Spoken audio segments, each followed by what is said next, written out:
I've seen kids making straight F's in school who got into stock market investing and they loved it so much.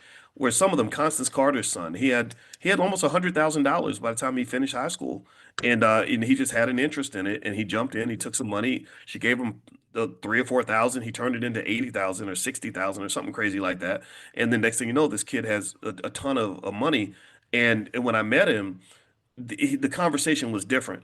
It wasn't like the conversation you have with like a kid who's like, oh, I don't know, I'm gonna go get me a little job and do whatever. He was standing next to his brothers, and I said, look, all three of you are sitting on a multi-million dollar empire. What I need you to do is I need you to connect the dots. I need you to wire into each other.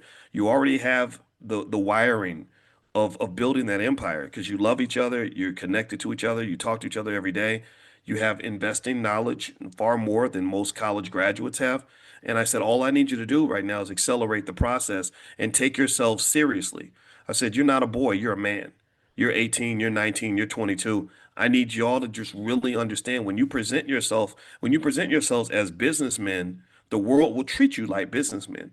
But if you present yourselves as misguided kids that don't know, what's happening next and don't have a purpose or a plan, then people are going to treat you like a kid. So you make a decision. Are you going to show up as a man or are you going to show up as a child?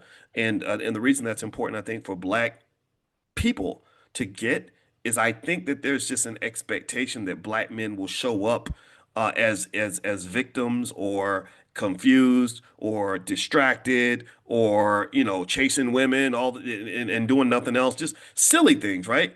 And I don't think that has to be the case. So this kid's going to be a millionaire. I already know it. He's already got $100,000 and he's 18, 19 years old. So he's definitely on his way. It's going to happen.